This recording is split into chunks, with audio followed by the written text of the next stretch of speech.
The reunion was held at Aunt Patricia's lake house, the same one we'd gathered at every summer since I was 7 years old. Same long table draped in a white cloth.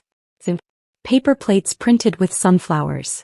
Same family, older now, louder, a little meaner in the way that comfort allows people to be. I had driven 3 hours to get there. I hadn't wanted to come. My name is Elena Reeves. I'm 34 years old. And for as long as I can remember, my cousin Mark has made it his personal mission to remind me, and everyone within earshot, that I am the family's cautionary tale. I took my seat near the end of the table, the spot closest to the kitchen, the one nobody else wanted. I poured myself a glass of iced tea and watched the cousins arrive in their clusters. Mark with his wife Gina, his business partner Derek, and the smug confidence of a man who has never once questioned whether he deserves his own applause. He spotted me within 30 seconds. Elena. He said my name the way you'd say the name of a city you once visited and found disappointing. Still with the nonprofit? Still with the restaurants? I replied. He laughed. It wasn't a warm laugh. The table filled. The food was passed. And then, somewhere between the potato salad and the grilled corn, Mark cleared his throat in the way he always did before performing. I've been thinking, he announced loud enough for the whole table, about the difference between people who build things and people who just watch other people build things. He looked directly at me. I quietly set down my fork. Under the table I slid my phone from my pocket and opened my email. Here is what Mark knew about me. I graduated with a finance degree from a mid-tier state university. I worked for a few years at a small investment advisory firm that nobody had heard of. Then I left, or so the family believed, to work at a nonprofit focused on sustainable food systems. I drove a used Honda. I rented an apartment. Showed up to family events alone, without impressive news, without the currency of visible success. Here is what Mark did not know about me. I had left that investment firm to found my own fund. Quietly. Anonymously, through a series of holding companies that shared no public trace with my name. The nonprofit was real. I sat on its board and genuinely believed in its mission, but it was also, in a sense, cover. Not because I was ashamed, but because I had learned very early what money does to families. I had watched it happen once before. My uncle Gerald had sold a manufacturing company for $11 million, and within 18 months his 3 siblings had stopped speaking to him, 2 had sued him, and his mother had written him a letter, calling him selfish for not sharing more. The money hadn't ruined Gerald. The visibility of the money had. I had decided I did not want that. So I built quietly. I invested in early-stage restaurant technology companies, supply chain software, reservation systems, inventory management platforms. I understood the industry the way Mark never had, not from the front of the house but from the numbers behind it. I knew which chains were over-leveraged. I knew which expansion strategies were fantasies dressed up in PowerPoint. I knew long before the industry press did which restaurant groups were one bad quarter away from crisis. Mark's company, Coastal Dining Group, had been on my radar for 14 months. He had expanded aggressively, 11 new locations in 3 years, financed almost entirely through debt. His flagship concept, a coastal-themed seafood chain, had performed well in 2 markets. He had interpreted that as proof it would perform well everywhere. He had hired a PR firm. He had started doing local TV segments. He had announced at the previous reunion that he expected to be at 30 locations by the end of the following year. I had smiled politely and said nothing, because here is what I also knew. I had, through my fund's parent entity, become a significant minority investor in Coastal Dining Group's primary supplier network. Not in Mark's company itself. I had no interest in that kind of entanglement, but in the supply chain that fed it, which meant I received quarterly performance data, which meant I had watched with the detached clarity of a person reading tide charts as the warning signs accumulated. Rising food costs eating into margins. 2 new locations underperforming by 30%. A lease dispute at the flagship. A key executive departure that was announced as pursuing other opportunities, but which I knew through a mutual contact had been a termination. Coastal Dining Group was not yet in crisis, but it was standing at the edge of one. And Mark, at the reunion table, was proclaiming himself a visionary. My fund was called Meridian Capital Advisors. It was registered in Delaware, managed through a trust structure, and had, as of the previous quarter, assets under management of approximately $187 million. I had 4 full-time analysts, 2 part-time advisors, and a back-office team of 3. We were not famous. We were not meant to be. Our investment philosophy was simple. We looked for industries with structural inefficiencies, identified the companies most exposed to those inefficiencies, and positioned ourselves accordingly, sometimes long, sometimes short, sometimes through supplier or logistics relationships that gave us informational advantages, without raising regulatory flags. Restaurant tech had been our sweet spot for 6 years. I had made my first significant return in year 2 when a supply chain management platform I had backed early was acquired by a major food service company for 48 times our entry valuation. That single position had turned our initial $2.1 million fund into something that could attract serious institutional attention. We were careful. We were patient. We were almost entirely invisible. The people in my life who knew, my business partner Sylvia, my attorney James, my best friend Dara, had all at various points asked me why I didn't just tell my family, why I let them think what they thought. My answer was always the same, because if they knew, I'd spend the rest of my life managing their relationship with my success instead of building it. Dara, who had grown up watching her own family fracture over an inheritance dispute, understood immediately. You're protecting the fund, she had said. I'm protecting myself, I had corrected her, which was also true. At the reunion table, Mark was now in full performance mode. He had pivoted from his opening observation about builders versus watchers and was now explaining at some length the strategic genius behind Coastal Dining Group's latest expansion into the Midwest. The key, he said, gesturing with his fork, is understanding that the Midwest is an underserved market for this kind of elevated casual concept. People there want quality. They want experience. They're tired of chains, which is exactly what we're not. We're an experience brand. His business partner Derek nodded aggressively. His wife Gina touched his arm with quiet pride. My Aunt Margaret said, "Mark, you are so smart. I don't know where you get it." My Uncle Paul said, "I always knew you'd be the one to do something big." I sipped my iced tea. Then Mark turned to me. "Elena, I know the nonprofit stuff is fulfilling and everything." He paused just long enough to make the pause meaningful. "But did you ever think about doing something more scalable? Like at some point, don't you want to be building real wealth? Not just, I don't know, helping people feel good about vegetables."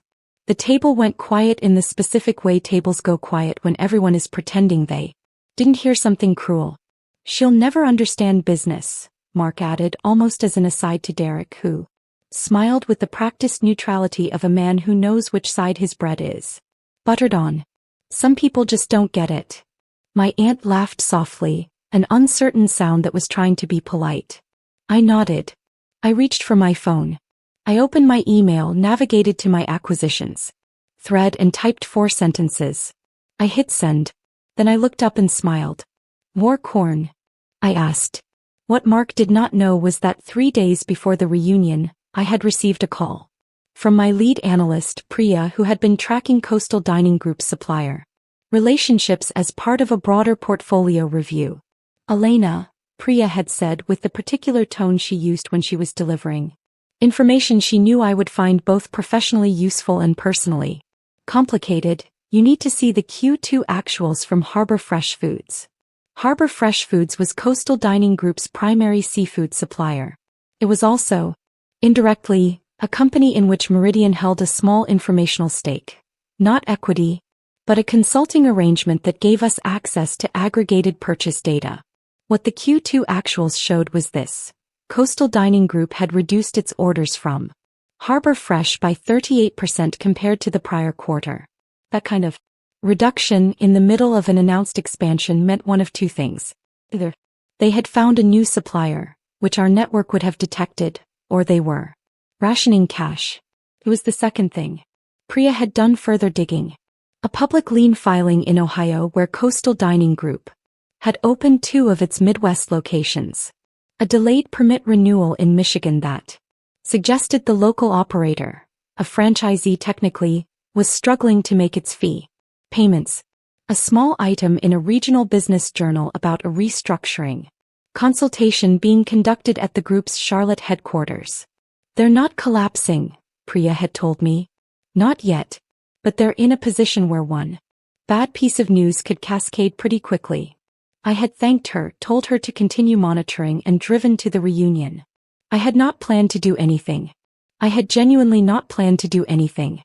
But sitting at that table, listening to Mark explain the strategic genius of an expansion that I knew, with the precision of someone who had seen the actual supplier data, was built on a foundation of wishful thinking and deferred invoices, something shifted.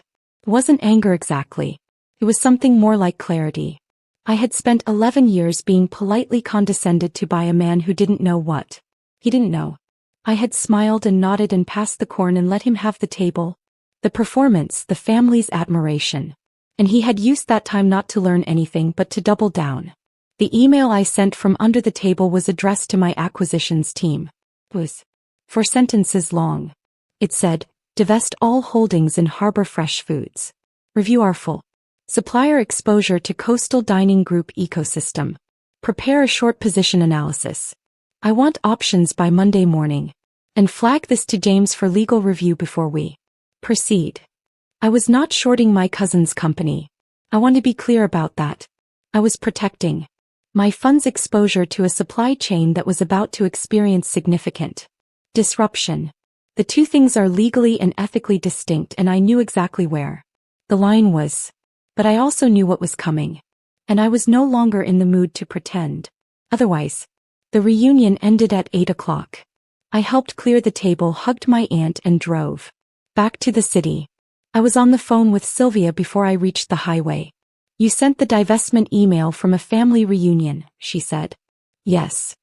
Was there a specific triggering event? Corn. There was a pause. I'm not going to ask. Mark announced to the entire family that I'll never understand business. Ah. Another pause. Elena, you know this can't be about. It's not about anything personal, I said. The divestment was overdue. Priya flagged. The Harbor Fresh data 3 days ago. I should have moved then. I was being sentimental. About Harbor Fresh Foods? About not wanting to be right about my cousin. Sylvia was quiet for a moment. Hey, what do you want to do?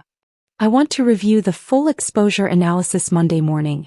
I want to know exactly how much runway Coastal Dining Group has.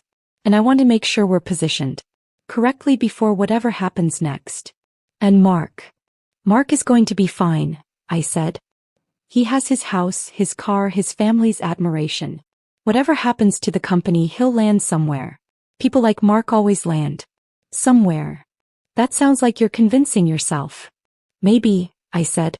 But it's also true. By Monday morning, Priya had the analysis ready. The picture was not good. Coastal Dining Group's debt-to-equity ratio had deteriorated significantly over the past 6 months. 3 of their Midwest locations were operating at a loss. The Charlotte headquarters restructuring had involved, it turned out, the departure of their CFO, the detail that had not yet become public, and the engagement of a turnaround consulting firm whose involvement was being kept quiet. More importantly, a lender review was scheduled for the following Thursday. If the lender review goes badly, Priya said, they could be looking at a covenant breach, which means the debt could be called. Which means cascade, I said. Rapidly. I spent Tuesday and Wednesday on legal review with James, confirming that our divestment was clean, our short position analysis was within compliance parameters, and that there was no pathway by which our informational access to Harbor Fresh data could be construed as insider trading. James, who was meticulous and careful and had never lost sleep over any position we had taken, spent 2 hours reviewing the documentation and came back with a single sentence. You're clean. Do what you need to do. I did not short Coastal Dining Group. I want to say that again clearly. What I did was complete our divestment from the supply chain ecosystem and position our portfolio defensively against broader restaurant sector volatility. It was exactly the kind of move any competent fund manager would have made on the same information. On Wednesday evening I called Dara. The lender review is tomorrow, I said. Are you ready? I've been ready for 14 months, I said. I just didn't know it was going to be this week. The call came on Friday morning at 8:47 a.m. I was in my office reviewing the week's position summaries when my phone lit up with a number I hadn't seen in 3 months. Mark's number. I let it go to voicemail. He called again at 9:03. Then at 9:17. Then my aunt called. Then my mother, who knew nothing, had never known anything, and whose voice in the voicemail was the specific sound of a woman who has been told something she doesn't understand and is frightened by it. I listened to all 3 voicemails. Then I called my mother back. Elena, she said before I could speak. Something happened with Mark's company. What happened? I don't understand all of it. He said the bank called. He said there's a problem with I don't know, the financing. He said they're reviewing everything and they're not going to extend the credit line, and now there's some kind of, he said the whole expansion is on hold. He said it could be serious. I'm sorry to hear that, I said. He's trying to reach you. I know. I saw. Elena. My mother lowered her voice in the way she did when she was about to say something she thought was sensitive. I know you and Mark have had your differences, but he's family. If there's anything you can do. Mom, I said. What does Mark think I can do? Pause. He said he remembered you worked at that investment firm. He thought, maybe you had contacts. People who might. I left that firm 11 years ago. I know, sweetheart. I told him. But he's desperate. I held the phone for a moment. Outside my window the city was doing what cities do on Friday mornings. Moving, indifferent, enormous, unconcerned with the specific weight. The family history. I'll call him, I said. He answered on the first ring. Elena. Thank God. His voice was different, smaller, stripped of its performance quality, recognizable as something human. Mark. What's happening? He told me. It took 20 minutes and it was, in its broad strokes, exactly what pre-is analysis had projected. The lender review had identified the covenant breach. The credit line, $6.2 million, the lifeblood of the expansion, was being suspended pending a full financial review. Without that credit line, 3 Midwest locations couldn't make payroll. Past the end of the month, the franchise agreements had a cross-default clause, which meant the entire network was now technically in breach. His CFO was gone. His turnaround consultant had, as of this morning, stopped returning calls. I need investors, Mark said. Real investors. Not bank money. Someone who understands the concept, who believes in it. Elena, I know you have contacts. You've worked in finance, you know people. Mark, I said quietly. I need to tell you something. What? I took a breath. Not dramatic. Just a breath. I didn't leave finance. I left the firm. Those are different things. Silence. I founded my own fund 11 years ago. We manage approximately $187 million in this. We specialize in restaurant technology and supply chain investments. I've known about Coastal Dining Group's financial position for over a year. I've had access to your supplier data through a consulting arrangement with Harbor Fresh Foods. And I divested our related holdings 4 days ago, before the lender review, based on the same data your own board should have been reading. The silence on the other end of the phone was not like ordinary silence. It was the silence of a room after something expensive breaks. You. Mark's voice came out wrong. He tried again. You knew. I knew what the data showed. I didn't know exactly when the credit line would be reviewed, but I knew the direction it was heading. And you didn't say anything? You just, at the reunion you sat there and you told the entire family I would never understand business, I said. I kept my voice. Even some people just don't get it. I believe those were your exact words. Another silence. Elena. His voice had shifted again, past the shock into something rawer. I need help. Actual help. Is there anything, is your fund in a position to? No, I said. No. My fund doesn't invest in distressed restaurant companies without a complete forensic accounting review and a clear turnaround path. You have neither of those things right. No. And even if you did, I would have a significant conflict of interest that would require disclosure to my investors. I paused. I'm sorry, Mark. That's a real answer, not a personal one. This is personal, he said. You know it's personal. What's personal, I said, is 11 years of being told I don't understand business by someone who was building a company I watched deteriorate in real time. What's professional is that I managed my fund's exposure responsibly, within legal and ethical parameters, and I'm not in a position to compromise that for a family relationship. He was quiet for a very long time. How much? He finally said. How much what? Your fund. How much is it actually? 187 million, I said. Give or take depending on the week. I heard him exhale. A long, slow, deflating sound like something letting go. The corn, he said quietly. I'm sorry. At the reunion. You offered me the corn. Right after he stopped. You had already sent the email, hadn't you? Yes. Jesus, Elena. Mark. Get a good restructuring attorney. Not the turnaround consultant. An actual attorney who specializes in debt workouts.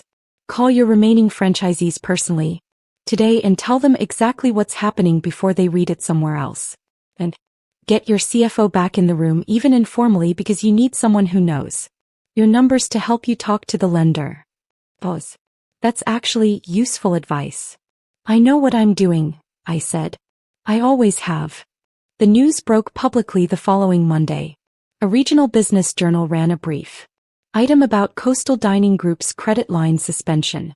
By Wednesday it had been picked up by a national restaurant industry publication. By Thursday 2 of the 3 Midwest franchisees had issued statements saying they were evaluating their options. The total exposure, the gap between Coastal Dining Group's debt obligations and its current liquidity, was reported at approximately $5.6 million. Not catastrophic for a company of its size, but devastating for a company whose entire identity was built on the narrative of unstoppable growth. Mark reached out to our extended family in a group message, framing the situation as a temporary restructuring challenge and expressing confidence in the company's strong fundamentals. My aunt forwarded the message to me with a note. So brave of him to be so positive. I read it at my desk between calls and set my phone face down. Gina, Mark's wife, called me on Friday. She was more straightforward than Mark had been, less performative, more practical. He wanted to understand what options existed. I talked to her for 40 minutes. I explained the debt workout process. I told her what to look for in a restructuring attorney. I mentioned 2 names in the industry who had worked on similar situations and came with strong reputations. Did you always know this was coming? She asked at the end. I knew the indicators were there, I said.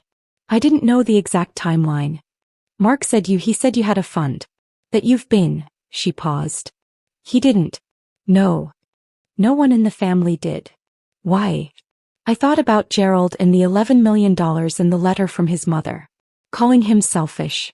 I thought about 11 years of reunion tables and gentle dismissals, and the particular loneliness of being underestimated by the people who are supposed to know you best. Because I wanted to build something real, I said. Not manage people's feelings about it. Gina was quiet. Then, that makes sense. I hope he gets through it, I said. And I meant it. 2 months later, Coastal Dining Group completed a debt restructuring that reduced its outstanding obligations by 30% and closed 2 of the underperforming Midwest locations. It was painful and it was public and it was, according to the industry contacts I spoke with informally, handled with more competence than most people expected. Mark had taken my advice. He'd hired the right attorney. He'd called his franchisees himself. He'd gotten his former CFO back in the room. I don't know what that cost him. In pride, I mean. The professional costs were quantifiable. The other kind aren't. He called me in October to say thank you. It was a short call. He didn't ask about the fund. He didn't explain himself. He just said, The attorney you suggested was good. Really good. We wouldn't have gotten the deal terms without him. I'm glad, I said. Elena. Pause. I didn't know. I know you didn't. I should have. Mark. Kept my voice even. Warm even. You're going to be okay. The company. Might be okay. Focus on that. After we hung up, I sat for a while in my office. The city outside the window was moving. The way it always moved, indifferent and enormous and full of people building things no one could see yet. I thought about what Dar had said years ago when I first started the fund. We had been at dinner somewhere cheap celebrating the first return that felt real. She had raised her glass and said, to building things quietly. To building things quietly, I had said back.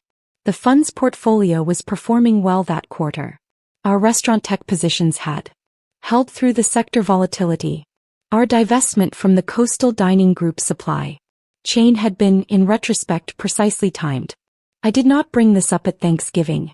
I sat at the same end of the table nearest the kitchen and passed the corn when it came.